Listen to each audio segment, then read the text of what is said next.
ಕರವೇ ಅಧ್ಯಕ್ಷ ನಾರಾಯಣಗೌಡ ಬಂಧನ ಖಂಡಿಸಿ ಕರವೇ ಮೈಸೂರು ಜಿಲ್ಲಾಧ್ಯಕ್ಷ ಪ್ರವೀಣ್ ಕುಮಾರ್ ನೇತೃತ್ವದಲ್ಲಿ ಪಂಜು ಹಿಡಿದು ಪ್ರತಿಭಟನೆ ನಡೆಸಲಾಯಿತು. ಮೈಸೂರಿನ ಗಾಂಧಿ ವೃತ್ತದಲ್ಲಿ ಜಮಾಯಿಸಿದ ಪ್ರತಿಭಟನಾಕಾರರು ರಾಜ್ಯ ಸರ್ಕಾರದ ವಿರುದ್ಧ ವಿವಿಧ ಘೋಷಣೆ ಕೂಗಿ ಆಕ್ರೋಶ ವ್ಯಕ್ತಪಡಿಸಿದರು. ಅನಾವಶ್ಯಕವಾಗಿ ಬಂಧಿಸಿರುವ ರಾಜ್ಯಾಧ್ಯಕ್ಷರು ಹಾಗೂ ಕಾರ್ಯಕರ್ತರನ್ನು ಕೂಡಲೇ ಬಿಡುಗಡೆಗೊಳಿಸಬೇಕು, ಇಲ್ಲದಿದ್ದರೆ ಮುಂದಿನ ದಿನಗಳಲ್ಲಿ ತೀವ್ರ ಹೋರಾಟ ನಡೆಸಲಾಗುವುದು ಅಂತ ಎಚ್ಚರಿಕೆ ನೀಡಿದರು.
ಏನಿವತ್ತು ಕರ್ನಾಟಕ ರಕ್ಷಣಾ ವೇದಿಕೆ ಕನ್ನಡದ ನಾಮಫಲಕವನ್ನು ಕಡ್ಡಾಯವಾಗಿ ಮಾಡಬೇಕು ಅಂತೇಳಿ ಬೆಂಗಳೂರಿನಲ್ಲಿ ಒಂದು ಇತಿಹಾಸದ ಪುಟದಲ್ಲಿ ಸೇರುವಂಥ ಒಂದು ಪ್ರತಿಭಟನೆಯನ್ನು ಕರ್ನಾಟಕ ರಕ್ಷಣಾ ವೇದಿಕೆಯ ರಾಜ್ಯಾಧ್ಯಕ್ಷರು ಟಿ ಎ ನಾರಾಯಣಗೌಡರು ಮಾಡಿದ್ರು.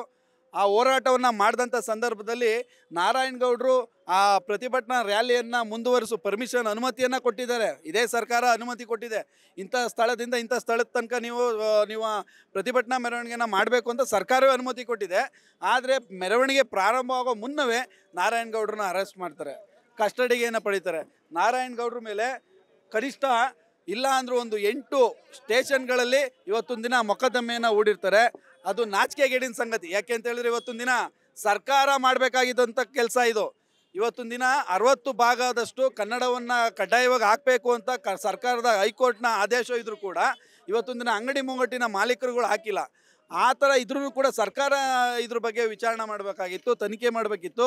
ಇಲ್ಲಿನ ಅಧಿಕಾರಿಗಳು ಅಂಗಡಿ ಮಾಲೀಕರ ಜೊತೆ ಮತ್ತು ಮಾಲ್ಗಳ ಮಾಲೀಕರ ಜೊತೆ ಒಂದು ಒಳ ಒಪ್ಪಂದವನ್ನು ಮಾಡಿಕೊಂಡು ಕನ್ನಡವನ್ನು ಅವಹೇಳನ ಮಾಡುವಂಥ ಕೆಲಸವನ್ನು ಮಾಡಿದಂಥ ಸಂದರ್ಭದಲ್ಲಿ ರಸ್ತೆಗೆ ಇಳಿದಂಥ ಗಂಡು ಮಗ ಟಿ ಎ ನಾರಾಯಣಗೌಡರು ಅವರ ಕಾರ್ಯಕರ್ತರು ಇವತ್ತೊಂದು ದಿನ ಹೋರಾಟವನ್ನು ಮಾಡಿ ಕನ್ನಡಕ್ಕೆ ಆಗ್ತಿರುವಂಥ ಅವಮಾನವನ್ನು ಸಹಿಸ್ಕೊಳ್ಳೋಕ್ಕಾಗದೆ ಇವತ್ತೊಂದು ದಿನ ಜೈಲು ಪಾಲಾಗಿದ್ದಾರೆ.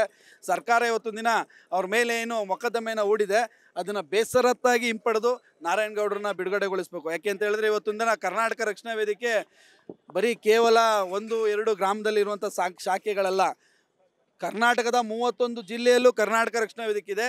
ಪ್ರತಿ ಗ್ರಾಮದಲ್ಲೂ ಕೂಡ ಕರ್ನಾಟಕ ರಕ್ಷಣಾ ವೇದಿಕೆ ಕಾರ್ಯಕರ್ತರಿದ್ದಾರೆ. ಹೋಬಳಿ ಮಟ್ಟದಲ್ಲಿ ಕಾರ್ಯಕರ್ತರು ಕೆಲಸ ಮಾಡ್ತಾಯಿದ್ರೆ ನೀವೇನಾದರೂ ಇದೇ ಮೊಂಡತನವನ್ನು ಮುಂದುವರಿಸಿ ಕನ್ನಡ ಪರ ಸಂಘಟನೆಯವ್ರನ್ನ ಅವಹೇಳನ ಮಾಡೋದು, ಅವ್ರ ಮೇಲೆ ಮೊಕದ್ದಮೆಯನ್ನು ಹೂಡುವಂಥ ಕೆಲಸವನ್ನು ಮುಂದಿನ ದಿನಗಳಲ್ಲಿ ಮಾಡಿದ್ರೆ ಈ ನಮ್ಮ ಕಾಂಗ್ರೆಸ್ ಸರ್ಕಾರಕ್ಕೆ ಕರ್ನಾಟಕ ರಕ್ಷಣಾ ವೇದಿಕೆ ಮುಂದಿನ ದಿನಗಳಲ್ಲಿ ಉತ್ತರವನ್ನು ಕೊಡುತ್ತೆ. ಈ ಕೂಡಲೇ ನಾರಾಯಣಗೌಡರನ್ನ ಇವತ್ತೊಂದು ದಿನ ಬಿಡುಗಡೆ ಮಾಡಲಿಲ್ಲ ಅಂದರೆ ನಮ್ಮ ಹೋರಾಟ ಶಾಂತಿಯುತವಾಗಿ ನಡೀತಾ ಇದೆ. ಈ ಹೋರಾಟ ಮುಂದಿನ ದಿನಗಳಲ್ಲಿ ಕ್ರಾಂತಿಯುತವಾಗಿ ಹೋರಾಟ ಮಾಡೋದನ್ನ ತಪ್ಪಿಸ್ಬೇಕು ಅಂತ ಹೇಳಿದ್ರೆ ನಾರಾಯಣಗೌಡರನ್ನ ಬಿಡುಗಡೆ ಮಾಡಿಸ್ಬೇಕು ಅಂತ ಸರ್ಕಾರವನ್ನು ಒತ್ತಾಯಿಸ್ತೀನಿ. ನಾವು ಕರ್ನಾಟಕ ರಕ್ಷಣಾ ವೇದಿಕೆಯವರು ಹೋರಾಟ ಮಾಡಿದ್ದು ಎಲ್ರಿಗೂ ಗೊತ್ತಿದೆ. ಕನ್ನಡ ನಾಮಫಲಕ ಸರ್ಕಾರದವರೇ ಮಾಡಿರೋ ಆದೇಶದ ಮೇರೆಗೆ ಅವರು ಅಳವಡಿಸಿದ್ರೆ, ಮಾಲಾಫೇಶಿ ಆಗಲಿ ಇನ್ನೊಬ್ಬರಾಗಲಿ ಎಲ್ಲ ಕಡೆಯೂ ಮೊದಲಿಂದನೂ ಹೇಳ್ಕೊಂಡು ಬಂದ್ವು, ಶಾಂತಿಯುತವಾಗಿ ಕೇಳ್ಕೊಂಡ್ವು. ನಾವು ಮಲಾಫೇಶಿಯಾಗೂ ಹೋಗ್ಬಿಟ್ಟು ಬೇರೆ ಅಂಗಡಿಗಳಿಗೂ ಎಲ್ಲ ಮೊದಲೇ ನೋಟಿಸ್ ಕೊಟ್ಟು ಆದೇಶ ಕೊಟ್ಟು ಎಲ್ಲ ಮಹಿಳಾ ಕಾರ್ಯಕರ್ತರು ಪುರುಷರು ಎಲ್ಲ ಹೋಗಿ ಮನೆ ಅಂಗಡಿ ಸುತ್ತಿದ್ದೀವಿ. ಯಾರೂ ಬದಲಾವಣೆ ಮಾಡಲಿಲ್ಲ. ನಾವು ತಿಂಗಳಾನ್ಗಟ್ಲೆ ಕಾದು ನಂತರ ನಾರಾಯಣಗೌಡರು ಈ ಥರ ಹೋರಾಟ ಪ್ರತಿಭಟನೆ ಇಟ್ಕೊಂಡ್ರು. ಅದು ಇಟ್ಕೊಂಡಿದ್ದೇನು ತಪ್ಪಿಲ್ಲ, ಅದು ಎಲ್ರಿಗೂ ಗೊತ್ತು, ಜನಗಳಿಗೆ ಗೊತ್ತು, ನಿಮ್ಗಳಿಗೂ ಗೊತ್ತು. ಆದರೆ ಇದನ್ನೇ ದೊಡ್ಡ ತಪ್ಪಾಗಿ ಪರಿಗಣಿಸಿ ಮಹಿಳಾ ಕಾರ್ಯಕರ್ತರನ್ನು ಸಹ ಜೈಲಿಗೆ ಹಾಕಿ, ಎಷ್ಟೊಂದು ಜನ ಕಾರ್ಯಕರ್ತರನ್ನ ಸಾವಿರಾರು ಜನ ಜೈಲಿಗೆ ಹಾಕಿ, ಇದೆಲ್ಲ ಭಾರಿ ಕೆಟ್ಟ ಕೆಲಸ ಆಗ್ಬಿಟ್ಟಿದೆ. ಯಾಕೆಂದರೆ ನಾವೇನು ನಾರಾಯಣಗೌಡ್ರೇನೋ ನಾವೇನು ನಮ್ಮ ಮನೆ ಪರವಾಗಿ ಹೋರಾಟ ಮಾಡ್ತಾ ಇಲ್ಲ. ನಮ್ಮ ನಾಡಿನಲ್ಲಿ ನಮ್ಮ ಭಾಷೆಗೆ ಪ್ರಥಮ ಆದ್ಯತೆ ಕೊಡಿ ಅಂತ ಕೇಳ್ತಾ ಇದ್ದೀವಿ ಅಷ್ಟೇ. ನಂತರ ಬೇಕಾದ್ರೆ ನೀವು ವ್ಯಾವಹಾರಿಕವಾಗಿ ಯಾವ ಭಾಷೆನಾರು ಹಾಕೊಳ್ಳಿ ಅಂತ ಹೇಳಿದ್ದೀವಿ. ನಾವೇನು ಬರೀ ಕನ್ನಡ ಹಾಕಿ ಅಂತ ಕೇಳಿಲ್ಲ. ಆದ್ದರಿಂದ ಈ ಹೋರಾಟಕ್ಕೆ ಮನಸ್ಸು ಕೊಟ್ಟು ಸರ್ಕಾರದವರು ಇಷ್ಟು ಒಳ್ಳೆ ಕೆಲಸ ಈಗ ಬೆಂಗಳೂರಲ್ಲಿ ಕನ್ನಡ ಇಷ್ಟಾದರೂ ಉಳ್ಕೊಂಡಿದೆ ಅಂದರೆ ನಾರಾಯಣಗೌಡರು ಕಾರಣ, ನಮ್ಮ ಹೋರಾಟ ಕಾರಣ, ರಕ್ಷಣಾ ವೇದಿಕೆ ಹೋರಾಟ ಕಾರಣ. ಅವ್ರನ್ನ ಹೋರಾಟಗಾರನ್ನ ಹಿಮ್ಮೆಟ್ಟಿಸ್ಬೇಡಿ ದಯವಿಟ್ಟು. ಯಾಕೆಂದರೆ ನಮಗೆ ಮತ್ತೆ ಇನ್ನು ಕ್ರಾಂತಿಕಾರಿಯಾಗಿ ಮಾಡೋಕ್ಕೆ ನೀವೇ ಇದು ಮಾಡಬೇಡಿ, ಆಸ್ಪದ ಕೊಡಬೇಡಿ ನಮಗೆ.